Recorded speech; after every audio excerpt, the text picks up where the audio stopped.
Hey, Dr. Shaw. After looking at this week's videos and thinking about a loss that I've gone through in my life, and the recent one would be the death of my grandma. It was a really hard death for me to go through. I really haven't experienced death that much. The last one I experienced was when I was like 10, and I really didn't know much of what was going on. But seeing my grandma go through the process of Alzheimer's and seeing the beginning of it and then the end.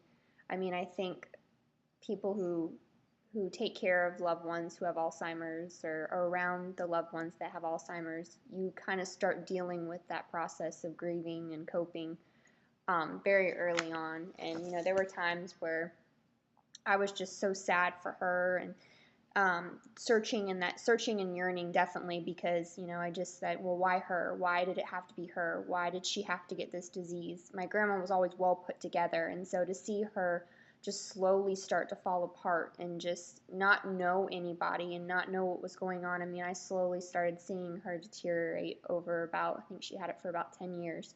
So, I mean, you kind of start coping with it as the disease progresses. But when towards the end, um, I mean, you just don't know how the disease is going to go. You don't know how those last few days or however long it takes, what's going to happen. And eventually she had a stroke, and I mean, we feel like we've prepared ourselves enough for when this time comes, but when it comes, you're just never ready for it. And I don't think in the beginning I really dealt with it so much with her death because I just was so busy with school and trying to be strong for my mom because this was her mom and I needed to be strong for her. But at the same time, it was with my grandma, and I was there, saw her through the whole thing, and just looking at our notes and all the different grieving processes. I mean, definitely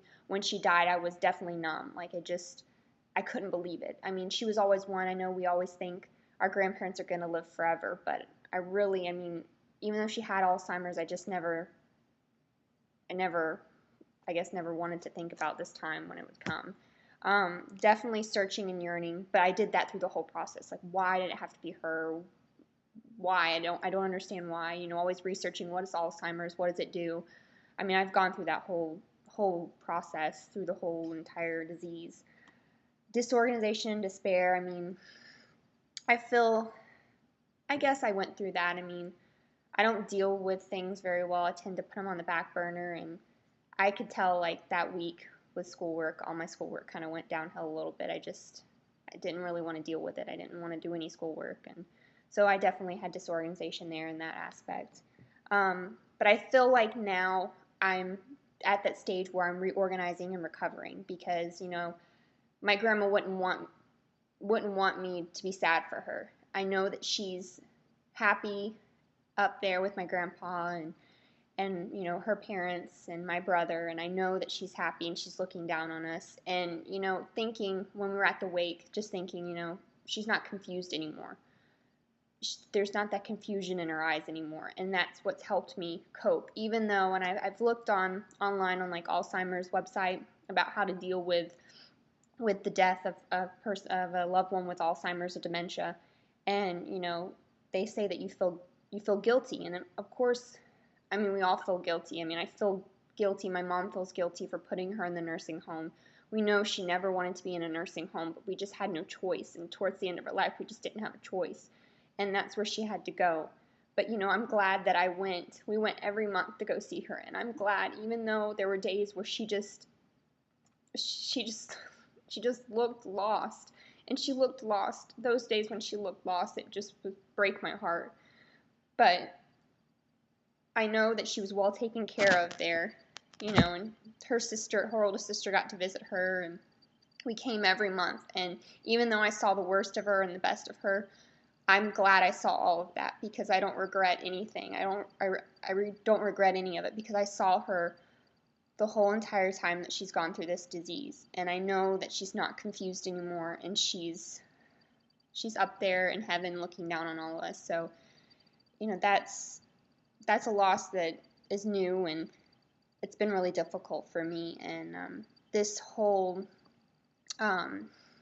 this whole information that we've gone through this week, even though it made me cry, that Frontline episode made me cry. The one about dementia, one of the patients that had dementia, and they wanted to put her on life support. They wanted to give her a tracheotomy, the tube. My grandma never wanted to be resuscitated, so we didn't do that. We didn't, towards that last week, she wasn't eating. So we didn't want to put her on any of that because, we read also that, that could make her even more uncomfortable. So we wanted to make her as comfortable as possible. She didn't want to be resuscitated at any point. So it really helped this week. This information kind of helped me deal with the loss of her. And, I hope I succeed at this because I wouldn't be doing it in vain. I'd be doing it for her and for all those other families out there that, have a loved one that's suffering from such a terrible disease. And, I hope we can find a cure for it because I just don't want anybody else, any family member, any person at all to ever have to go through something like that. So, thank you for watching, and I'll see you later.